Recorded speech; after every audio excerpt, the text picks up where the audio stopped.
Hello, السلام علیکم ورحمۃ اللہ وبرکاتہ۔ آن لائن کلاس میں آپ کا خوش آمدید ہے۔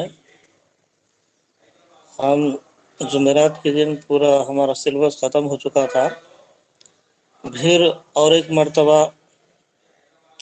2 دن سے جو ہے ریویژن کیا جا رہا ہے۔ ریویژن میں سب سے پہلے میر تقی میر کے حالات زندگی پرسوں پڑھے، اور اس کے بعد میر کی غزل گوئی اور میر کی غزل کی تشریح بھی پڑھے تھے۔ اور کل ہم نذیر اکبر آبادی کے بارے میں پڑھے تھے۔ سب سے پہلے نظم کسے کہتے ہیں، نظم نگاری پر جو ہے پڑھے، اور اس کے بعد نظیر کی حالات زندگی پڑھے، اور نظیر کی نظم گوئی پر بھی کل پڑھے، اور اس کے بعد نظیر کی نظم کلجگ کے بارے میں بھی پڑھے، اس کا خلاصہ بھی پڑھے۔ اب ہم اس کے بعد جو ہے ہم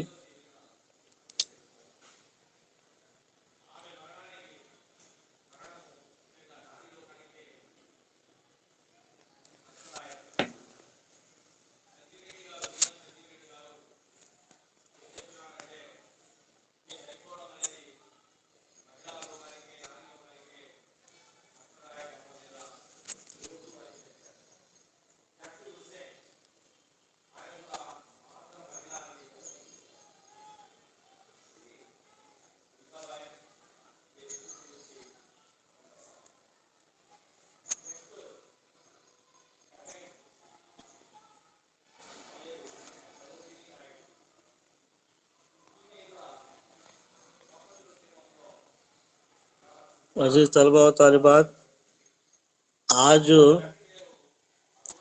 ہمیں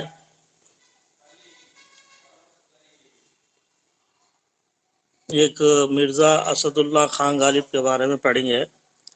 سب سے پہلے مرزا اسد اللہ خان غالب کی سوانح حیات پڑھیں گے۔ عزیز طلبہ و طالبات، آپ جانتے ہیں مرزا غالب اردو کے سب سے بہت ہی بڑے شاعر گزرے ہیں، جو مشہور اردو کے شاعر ہیں۔ مرزا اسد اللہ خان غالب اردو زبان کے سب سے نامور شاعر ہیں۔ انہوں نے اردو غزل کو ایک وقار اور مقام بخشا۔ اردو زبان میں نئے موضوعات اور نئے مضامین داخل کر کے اس کا دامن وسیع کیا۔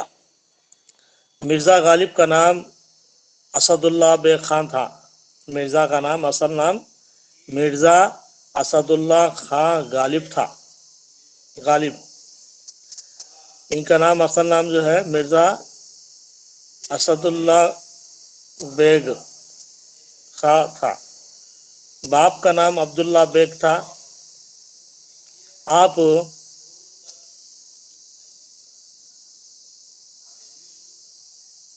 1212 ہجری یعنی 1797 عیسوی میں آگرہ میں پیدا ہوئے۔ ان کا سلسلہ نسب افراسیاب بادشاہ توران تک پہنچتا ہے۔ ان کے دادا شاہ عالم کے زمانے میں ایران سے دہلی پہنچے۔ غالب جو ہے آگرہ میں پیدا ہوئے۔ ان کا جو خاندان تھا، ان کا خاندان کا جو نسب تھا، وہ افراسیاب بادشاہ توران تک پہنچتا ہے۔ ان کے دادا شاہ عالم کے زمانے میں ایران سے دہلی پہنچے۔ ان کے جو دادا تھے وہ ایران سے آئے تھے۔ کب آئے تھے؟ شاہ عالم کے زمانے میں آئے تھے۔ یہاں انہوں نے اعزاز و کرام سے نوازا گیا۔ ان کو